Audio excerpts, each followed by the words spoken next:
What's up, guys, and welcome to a brand new episode of the King's Corner, where this week I review Joyride. This is the new comedy film from the creators of Neighbors, from the creators of Blockers, which is probably one of the best comedies of the last 5 years. Neighbors, the first one was really good. The second one, not too bad either. But yeah, some really good comedies, that were made from the people who are involved with this. I was looking forward to seeing this movie. I thought it would be really entertaining, and some things that I've heard about it within the last couple of weeks kind of got me more on board seeing this. This stars Ashley Park, Stephanie Hsu, Sherry Cola, and Sabrina Wu as the lead four girls in the movie, and they all come together. There's some business that she's trying to get done, so she needs an interpreter. One thing leads to another. All four of these girls are out and about, and this is going to be a joyride. We're going to have some fun. And look, this movie, if you've heard hype for it, believe the hype. This, along with Blockers, is one of the best comedies of the past 5 years. With a movie like Blockers, with a movie like this, it's a comedy film. You have a lot of humor. They try for a lot of humor in it, but guess what? Majority of it works. 95% of the humor in this movie works. I laugh more in this movie than I've laughed in a movie in a very long time that was supposed to be a comedy film. When this movie tries, it hits the mark. When it gets onto the base, it always hits that ball. This movie is extremely entertaining, and that's mainly due to the leads. The four lead actresses that I mentioned, they're all so good. When you first see the Sabrina Wu character named Deadeye, you're thinking, oh God, this could be extremely entertaining or it could be extremely annoying. This could go either one of two ways.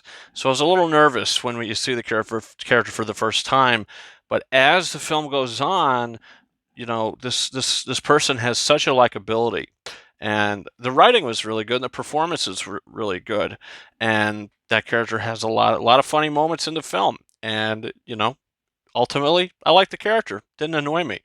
Stephanie Hsu, coming from her Oscar-nominated performance and Everything Everywhere All at Once, is excellent in this movie. Everybody's excellent in this movie. The four leads are chewing up the scenery, and they're all doing a great job. This kind of reminded me of a film that came out earlier in the year, which is a comedy film with four lead females, 80 for Brady. While that film, I just thought kind of came across kind of bland, kind of very mediocre, very basic, gave you the bare minimum. This film exceeds that. This film doesn't give you the bare minimum. It gives you more than the bare minimum for a comedy film. You have a good story. You have a heart and a beating soul, and the depth of this film, which I really appreciated. And in the end of the day, look, this was an extremely entertaining, fun comedy film. What this movie set out to do, guess what? It achieved it. It's extremely raunchy. I think that movies don't have the guts to be as raunchy as this movie was. Um, and and it pulled it off, like it went up to the bat and it swung a home run, especially with a lot of that raunchy stuff. It's very funny. So I think comedy is very subjective, and I think though that everybody's going to get something out of this movie. So in the end of the day, look, this movie, for what it is great. And in a couple months, I could see myself saying that this is one of my favorite comedies. I think I might even like this more than Blockers, to be honest with you. This is probably my favorite comedy of the last 5, maybe 10 years.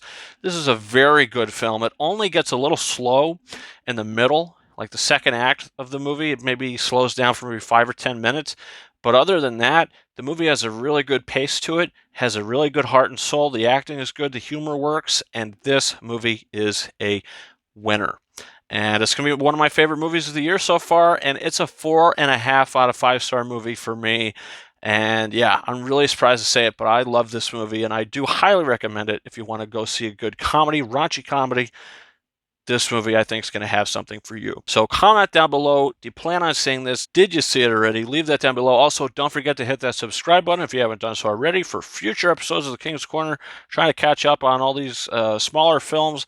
A lot of the bigger films we're seeing either in the drive-in, opening night, whatever the case may be. Last week's episode was a non-spoiler review for Indiana Jones and the Dial of Destiny, which people, I guess, are really split on. You want my opinion on it? Check that video out. Also, follow me on Twitter, Ranking72, and Instagram and TikTok at KingOfRises131. That's been it for me. Thank you so much for watching this episode of The King's Corner. And until next time, over and out.